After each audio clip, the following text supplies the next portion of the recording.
আসসালামু আলাইকুম। শিক্ষকতা পেশায় পেশাগত দক্ষতা উন্নয়নের জন্য উচ্চতর ডিগ্রি হচ্ছে এমএড ডিগ্রি। আপনারা যারা উন্মুক্ত বিশ্ববিদ্যালয়ের অধীন এমএড কোর্স করছেন, আপনাদের প্রথম বর্ষের প্রতিটি কোর্সের জন্য টিএমএ কিভাবে লিখতে হবে সে সম্পর্কে আজকের ভিডিওতে বিস্তারিত আলোচনা করব। শিক্ষার ঐতিহাসিক ও সমাজতাত্ত্বিক ভিত্তি। এই কোর্সের কোর্স কোড নম্বর EDM 1401। এই কোর্সের টিএমএ লেখার জন্য এরকম নমুনা আপনারা অনুসরণ করতে পারেন।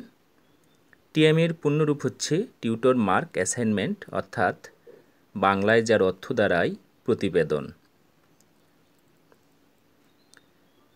আরেকটি কোর্সের নাম শিক্ষার দার্শনিক ও মনোবৈজ্ঞানিক ভিত্তি, কোর্স কোড EDM 1402। এর একটি কভার পেজ, শুধু টিএমএগুলো ভিন্ন ভিন্ন। এভাবে প্রথম পৃষ্ঠায় আপনারা কভার পেজ রাখবেন, দ্বিতীয় পৃষ্ঠায় সূচিপত্র, এরপর ধারাবাহিকভাবে টিএমএ 1 লিখবেন,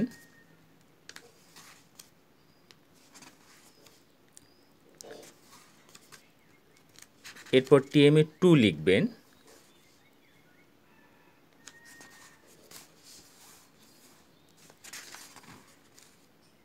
এখানে যে চিত্রটা দেখছি সেটা হচ্ছে প্যাভলভের পরীক্ষণ চিত্র। এরকম চিত্র টিএমএকে আরও আকর্ষণীয় করে তুলবে। এরপর লাস্টে গ্রন্থপঞ্জি, অর্থাৎ এই টিএমএগুলো লেখার ক্ষেত্রে আপনি যেসব বইয়ের সহযোগিতা নিয়েছেন সেই সব গ্রন্থের নাম লিখতে হবে। মোট 5টি বিষয়ে টিএমএ লিখতে হবে। পরবর্তী কোর্সের নাম শিক্ষাক্রম উন্নয়ন, কোর্স কোড EDM 1403। পূর্বের নিয়মেই এভাবেই তৃতীয় কোর্সের টিএমএ আপনারা ধারাবাহিকভাবে লিখবেন। চতুর্থ কোর্সের নাম বাংলাদেশের শিক্ষা, কোর্স কোড নম্বর EDM 1404। পূর্বের ধারাবাহিকতা রক্ষা করবেন। আরেকটি কোর্সের নাম বাংলাদেশের শিক্ষা প্রশাসন ও ব্যবস্থাপনা, কোড নম্বর EDM 1405। এখানে বিষয়বস্তু প্রথমে ক্রমিক নম্বর টিএমএ 1, টিএমএ 2। টিএমএ 1-এ রয়েছে কর্মীদের প্রেরণা সৃষ্টিতে প্রতিষ্ঠান প্রধানের ভূমিকা।